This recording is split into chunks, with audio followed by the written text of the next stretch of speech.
Hello, everyone. Welcome along. It's Betting Weekly Game Bet Match, #1 tennis betting podcast and YouTube show with me, your host, Nigel Seeley. Joining me, as per usual, is our senior ATP Tour handicapper. It's Sean Calvert. Sean, we spoke a couple of days ago. You were a bit ropey. Didn't feel so great. Been the doctors any better? I have been the doctors. They prescribed me something, but they didn't have it in stock at the chemist, so that wasn't much use, really. Does anything ever go to plan in your world? Does anything? Did you ever go to the This doctors? is not just me. This is what the world's like now. Nothing works. Nothing.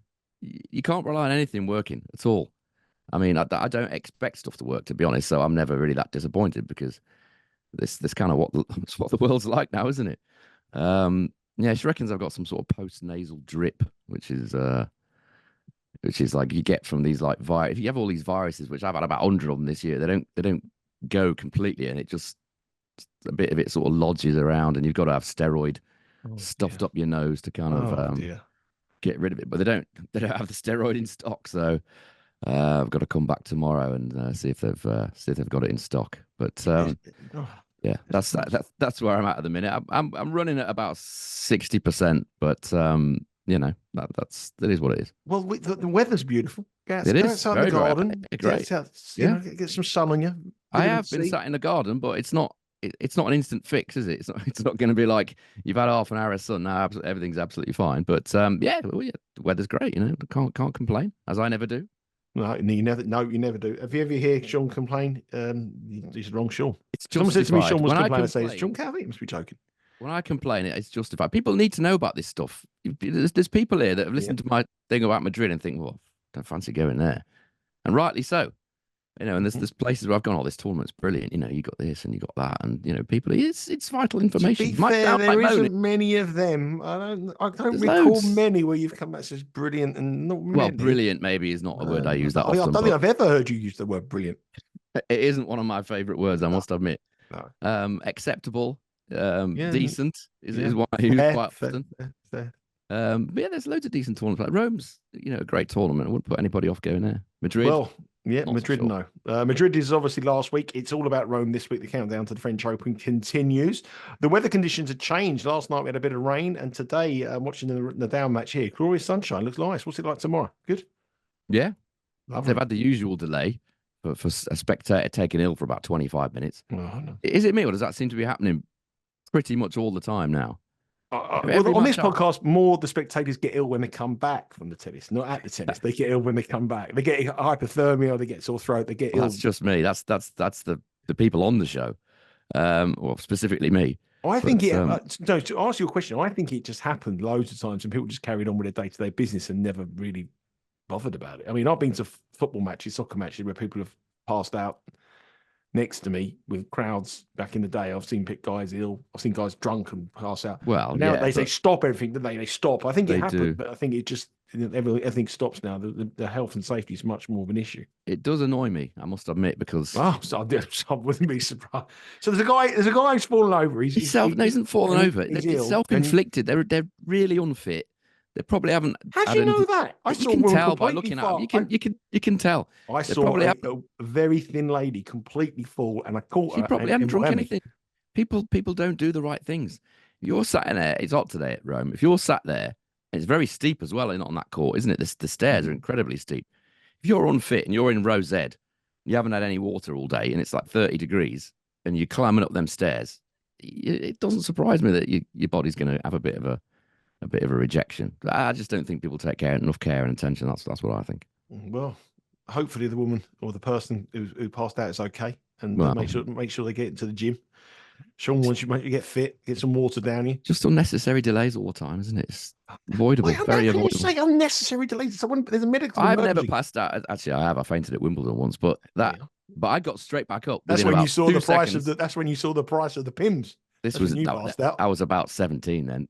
I got straight back up. Not a problem. Carry on with the next point. There was no delay. That's what I'm saying. I reckon it happened loads of times. I've seen to end up nothing stopped. People just, there's a kid there, passed out, no problem. But now someone passed, there's someone there, it's a medical emergency, and that's the difference. The world we live in now, everybody. But I watched Katie Boulter play at the US Open, and a woman, it was a very hot day, and a woman just completely passed out. And she was probably in her early 30s, and she was obviously hot, and it was a hot day, and she hadn't drunk enough. Ask her, say oi. I drank enough, and I was very lucky to catch her because I drank quite a lot that day. She was very lucky that I was able to manage to catch her. But that's a lot. Anyway, hopefully the medical emergency today isn't too bad and the person recovers. But take care of yourself in this hot weather at the tennis. Better than Make sure you drink lots of fluids. I always wear a hat. I always wear a hat. Wear a hat. Drink loads of water, unless you're in Madrid, of course, when you can't get any. Yep. Just be sensible and let's not have all these delays. It's ridiculous. Anyway, the weather's fine for tomorrow. By the way, that's what you asked me, wasn't it? Yes, I did. So hopefully there's no medical emergency, nobody passing out or anything like that. So that's good. That's good news. So conditions are getting quicker, I would say. It looks pretty lively today, and I would suspect it's going to be pretty lively tomorrow as well. Well, that's good news because there's a bet here I really like, and I wanted you to say that. And that's in the first match we're going to talk about. All these matches start. They don't start. The order of play isn't known yet, but around about 5 a.m. Eastern time when the order of play comes out. So make sure you get those bets on nice and early. I keep saying this. Our two picks yesterday were today and yesterday. We're a bit unlucky. One of them was outrageous. The other one was just unlucky. Well, he was unlucky. Vavasori had the break up early in the first set, didn't capitalise and win the opening set. And obviously we had Martinez to beat Borges. And the Borges match we'll talk about here, so we won't go into that. So Borges, after that marathon match, over 4 hours in a best-of-3 set match, will now face Alexander Bublik. And surprisingly, which come as a very big surprise to me, that Borges is a heavy favourite. Quite a heavy favourite. -141. Alexander Bublik is +114. The total here is 22.5 with over -115 and under -110. But I was staggered that Borges is the favourite here. He saved, was it 2 match points today against Martinez? Our man had 2 match points. Well, he was 5-2 up in the final set tiebreak, wasn't he, Martinez? Yep, a double fault he double faulted twice in that tiebreak.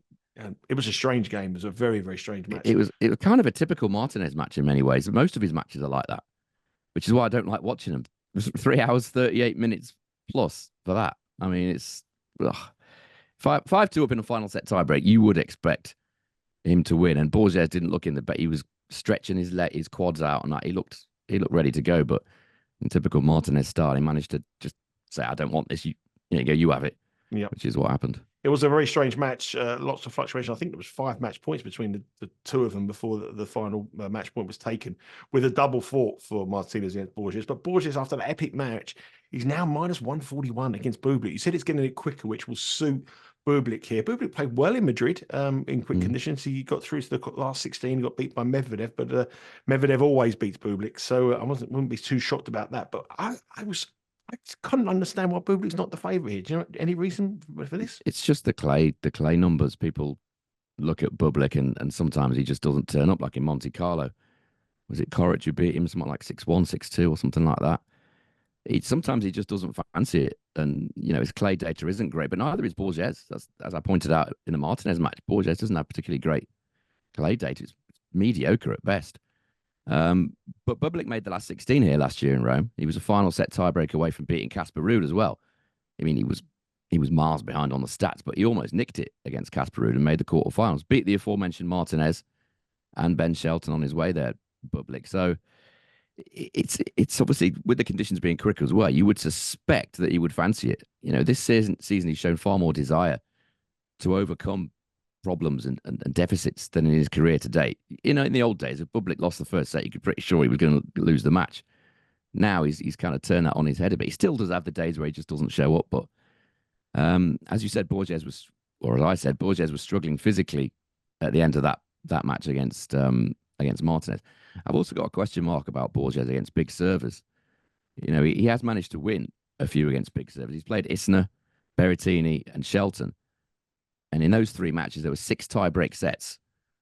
And the one against Isner was at the French Open, in similar conditions to this. And that ended up going all the way to a deciding set tie-break. So looking into it slightly further, against players with an average first serve speed of 192 kilometers or more, Borges is 2 and 3 win-loss, and he's broken serve at only 8.7% of the time. So he has an issue returning and breaking against big servers. So this is about whether you trust Bublik or not. If you think he's going to show up, I think he's got a reasonable chance. But he's so difficult to predict, isn't he? The amount of times he drops the first set. Lately, he's come back to win. I was going with leaning towards the over 22.5 games here. I feel like this is going to be another long one. 2-1 to Bublik could also be of interest because, Borges I feel might be sort of on the edge physically if it does go to a third. So that's where I'm going with this one. Lean is over 22.5 games, but I wouldn't put anybody off back in Bublik 2-1 or just taking a chance on Bublik to win it. Yeah, Bublik to win is plus 114. I do like that play. 28 different markets available on this match currently with BetRivers, and there'll be more as the day progresses. Head across to the website or the app and get the latest prices. If you want to bet Bublik to win 2-1, that is plus 360. So a nice price there. I can understand the reasoning. Borges must be absolutely exhausted in his heat to go in again against Bublik, but you're taking a chance, as Sean says, on what Bublik is going to turn up for this match. The next match sees the American Ben Shelton in action against the Russian Pavel Kotov. Ben Shelton is a heavy favourite, minus 220. Kotov is plus 175. The spread here is 2.5. Shelton giving up 2.5 games is minus 129. Kotov plus 2.5 is plus 102.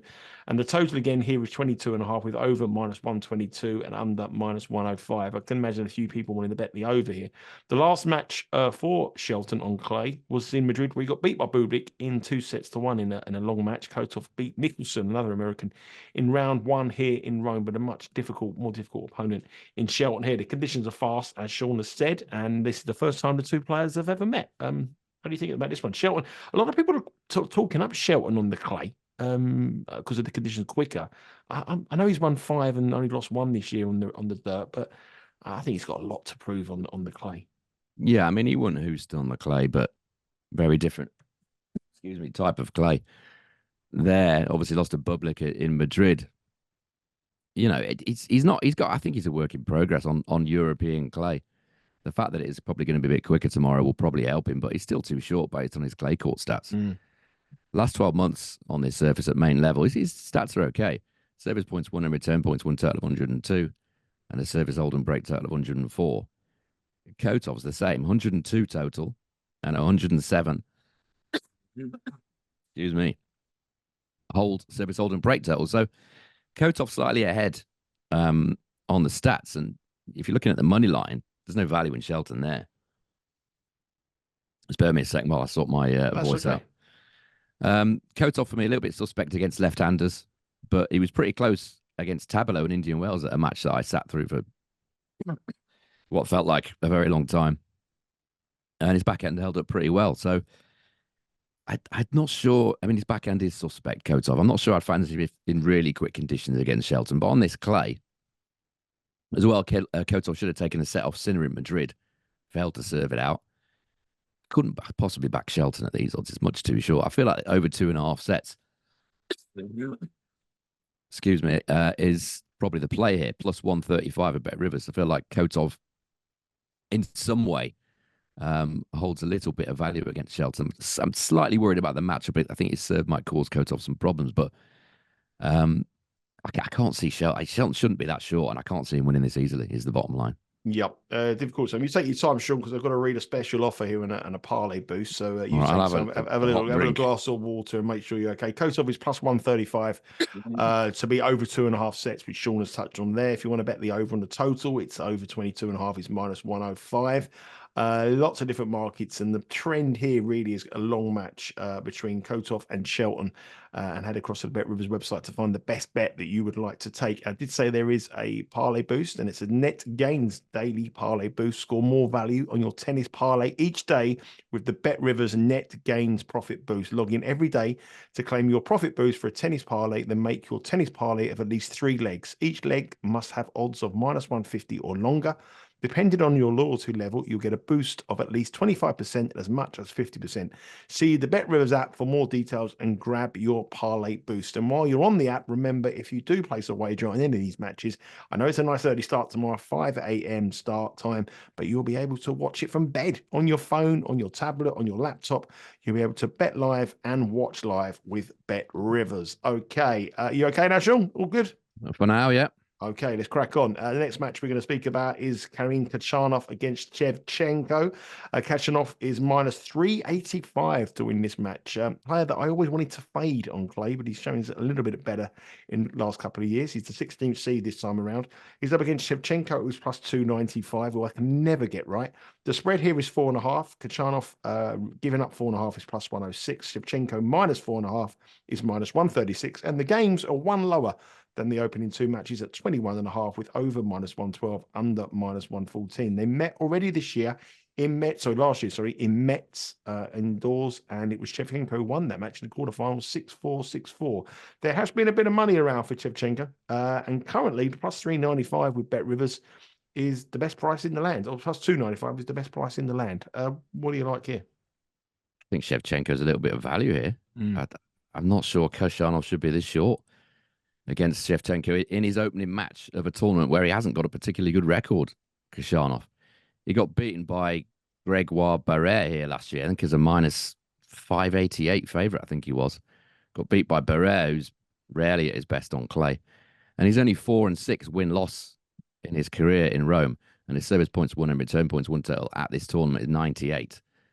You know, that's not good enough. It's not befitting of a guy who's this short in price. Shevchenko, as you say, is a tough guy to read. I mean, he had a great win over Fabian Marijan in the first round. Marijan has dropped a few points there after obviously beating Alcaraz at this tournament last year. He's gone from beating Alcaraz to losing as favourite in round one against Shevchenko. So a nice start from Shevchenko. He's already beaten, as you said, Khachanov on an indoor hard court. It is quite a slowish hard court, that one in Metz. It's not the quickest, but even so, you know, he's shown that he can beat Khachanov. He outserved him as well that day by a couple of percent, I think. So, and he was a plus 290 chance that day, Shevchenko. The thing about Shevchenko, I mean, he has played on clay more than any other surface in his career by quite some distance. So he's not unused to the clay. He's very, very familiar with the clay, more than capable on this surface. Beat Sebastian Borges here in Rome last year. Also took a set off Yannick Sinner in Rome last year. So he obviously enjoys the conditions here. He's more than capable. Khachanov, there is a big question mark over his suitability to Rome. There's certainly a question mark over his performances and results here. And Shevchenko should be confident. He didn't face a break point against Marijan in the first round. Knows he can beat Khachanov. So why shouldn't he come in here with every confidence against a guy who's playing his first match and who doesn't perform well at this tournament or hasn't so far? So Shevchenko, a difficult one to trust, as you say. Plus 1.5 sets. When I looked earlier, that was plus money. Shevchenko plus 1.5 sets to beat Khachanov was plus 102 BetRivers when I looked earlier on. If that's a similar price, if that price is still there, then that's my pick today. I think it's good value. I'm going to have a look for it now. So we want to get the set spread plus 102. Shevchenko plus 102. Yeah. Plus 1.5 sets. I think still plus there. money on that is decent. I mean, you know, Khachanov may well win this match, but his record here and obviously the fact that he's already lost to Shevchenko, it's not a good price for me. And that is our first official play. 1.5 sets plus 1.5 sets. The other two matches that we spoke about earlier are just the leans. So our first pick for the show for the second round. This is the round where all the big seeds are in action against the players who've come through from the first round to the right to play the big seeds. So the first time there is round of 64, and we're going to go for Shevchenko plus 1.5 sets at plus 102. Remember, head across to the BetRivers website. We're only speaking about the 4 matches here, but there is a whole host of matches where the big names are in action. So check it all out. Starts from 5 a.m. tomorrow morning on Friday. The final game is another interesting one for me. Sebastian Korda is minus 195 against Coboilli, plus 155. The spread here is 3.5. Plus 3.5 for Coboilli is minus 150. Quite heavy on the spread there. Sebastian Korda giving up 3.5 is it's plus 117. And the total is 22.5 with over minus 108 and under minus 118. Sebastian Korda, the enigma that is Sebastian Korda. Never really know what to expect from him. This is arguably his least preferred surface, and he's up against a tough opponent here in Coboilli, who's moving up the rankings just inside the top 60, and he's Italian. Obviously, he can have a huge amount of support. They've never met before. But on the clay court this season, I think Coboilli is probably showing a little bit better form than what you're seeing from Korda here, and yet he's plus 155. Yeah, I mean, if anyone's got Korda more wrong than me, I have. They'd be doing well. You and I, then, you know, feel free to sign in the comments. But I don't think there'll be many because he's just so difficult to predict, isn't he? I think part of the problem with him is his forehand, Korda. If it's clicking, then everything works for him. You know, the serve's working, the forehand's working. He looks $1 million. But at some point, and if he doesn't lose confidence in it, and he wins quickly, You think, oh, what a player, what a great match. But if he loses confidence in it and he starts hitting a few unforced errors, the confidence goes very, very quickly in that forehand, and you will see the errors racking up and up and up and up and up, like he did against Medvedev in Madrid. Should have won that match all day long. Should have been 5-1 up in the first set. Somehow managed to crawl over the line 7-5 with thanks to a Medvedev unforced error. It was the only thing that got him over that set. Then he completely lost confidence in his forehand, and it was just a matter of time for Medvedev. Medvedev, the master at this sort of thing, made him play a ton of forehands. Loads of mistakes came, and it was game over because he just couldn't get the confidence back. And that's why his results are so up and down. If he does click, it's all working. It's great. If it doesn't, you've got a problem. So that's what makes him difficult. If you look at the last 12 months on clay at main level, it is Coboilli that does have the better stats. I've had to use Korda's last 10 matches because he's only played 8 in the last year. So I've gone back to 10 matches on Korda. The stats aren't good. 30% win rate and a service points won and return points win total of 98. It's not what you want from a 2-5 favourite or whatever he is. Coboilli, 46% win rate and a service points won and return points win total of 101. So certainly better stats, Coboilli on the clay in recent times. Korda's never won a match here in Rome. He's only played 2, but lost them both. And on the clay, someone like Coboilli, if he hasn't been told already, and which I presume that he has, but I'm sure he'll work it out at some stage, that I think everyone knows that forehand's going to go. And if you can stay in the rallies long enough, stay close enough on the scoreboard to give that forehand a chance to go awry, then that's a chance for the Italian. He hasn't had the best of records in Rome either. Coboilli, he's always been a bit nervy here, but now that he has got a match win under his belt here in the main draw, which was against Marta in the first round, he should come in here feeling a little bit more relieved because, I say, he has struggled here, I think, with his nerves in the past. So this is about what you think Korda's going to do with his forehand. He's too short a price for us to say, oh, his forehand's going to click and he's going to win that easy. Not for me. I mean, if I was betting in this match, I would just take a chance on Coboilli plus 155 at BetRivers because, it can go wrong at any time for Korda. Yep. Coboilli at plus 155 on the spread. It's 3.5, but it's a very, very low price, minus 150. So I think you're right. I think the value actually is with the Italian here at plus 155. So there are 4 matches that we are discussing there. There are a total of 16 matches tomorrow on the men's draw. Right. I think it's more. Is there more? Is that? Is it? I think Not sure how many there are, to be honest. I think there's a whole host. A bit of a rain delay, wasn't there, yesterday? So they're not all. Well, the second round, we should be scheduling for 16 second round matches. Head across to the BetRivers website. You'll see all the markets. And tomorrow morning, there'll probably be about 50 different markets available on those games.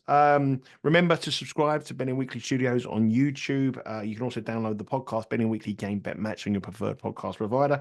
Follow us on Instagram and Twitter at Because We Win. There's lots of content on there, lots of live in play on the tennis and the soccer. And the soccer season is really, really coming to the conclusion now. The Champions League final, we know the Euro 2024 is just around the corner, and the domestic leagues are coming to conclusion, and we'll have you covered on all those, on all different formats across socials. Sean and I will be back tomorrow. Remember the parlay boost as well. Head across to the BetRivers for the parlay boost. And Sean, you need to get rest up. Get in that sun, lie yourself down, sunbathe, loads of water, hat. Don't pass out because no one's going to care anymore. No one's going to bother about it. Because I'm not holding up somebody else's job, am I? I'm not, not mucking about wasting people's time. If I pass over, that's my problem. Exactly. Just make sure you're okay. Drink plenty of fluid, and hopefully you'll be fit and well tomorrow when we discuss more tennis in Rome and our final Betting Weekly game bet match of this week. Okay. Have a good day. We're back again tomorrow, Friday, before we head into the weekend. Take care.